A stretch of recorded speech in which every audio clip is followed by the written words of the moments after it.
জাহাঙ্গীরনগর ইউনিভার্সিটির আইবিতে এক্সাম দেওয়ার জন্য তোমার যা যা জানা দরকার প্রত্যেকটি জিনিস এখানে আলোচনা করা হবে। ঢাকা ইউনিভার্সিটির পরে আইবির জন্য সবাই যে ইউনিভার্সিটি প্রেফার করে সেটা হচ্ছে জাহাঙ্গীরনগর ইউনিভার্সিটি। জাহাঙ্গীরনগর ইউনিভার্সিটির আইবিএ এক্সামে কোনো রিটেন পার্ট থাকে না, জাস্ট 80টা এমসিকিউ থাকে। এই 80টা এমসিকিউ এর ভিতরে আবার 5টা সেকশন থাকে।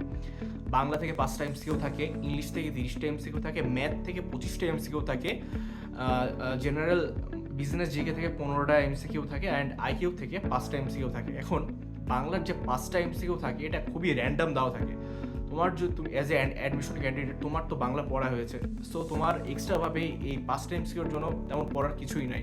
অ্যান্ড ইংলিশ আর ম্যাথ তুমি যদি ঢাকা ইউনিভার্সিটির আইবিএর প্রিপারেশন নিয়ে থাকো, তোমার জাহাঙ্গীরনগর ইউনিভার্সিটির আইবিএর ম্যাথ আর ইংলিশ প্রিপারেশন না হয়ে গিয়েছে বলতে গেলে। অ্যান্ড তুমি যা যা ঢাকা ইউনিভার্সিটির আইবিএর জন্য পড়েছো ওইগুলো রিভাইজ করলে হয়ে যাবে। অ্যান্ড বিজনেস জিকে একদম জাহাঙ্গীরনগর ইউনিভার্সিটির আইবিএর জন্য বিজনেস জিকে পড়ার মতো কোনো বই বাজারে আছে বলে আমার জানা নাই। তুমি বেসিক্যালি জেমিনাই বা গ্রক এআই বা চ্যাট জিটিপিকে জিজ্ঞেস করে বিজনেস জিকের কারেন্ট কিছু তথ্য এগুলো নিতে পারো।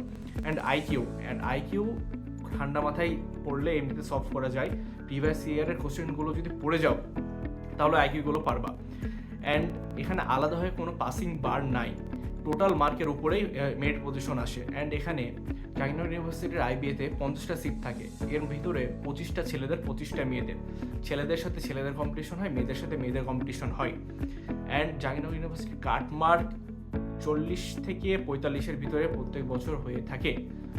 অ্যান্ড জাহাঙ্গীরনগর ইউনিভার্সিটিতে চান্স পাওয়া তুলনামূলক অনেক সহজ ঢাকা ইউনিভার্সিটির থেকে। কারণ ফার্স্ট অফ অল এখানে কোনো রিটেন পার্ট থাকে না, সেকেন্ড অফ অল এখানে আলাদাভাবে পাস করার কোনো ঝামেলা থাকে না।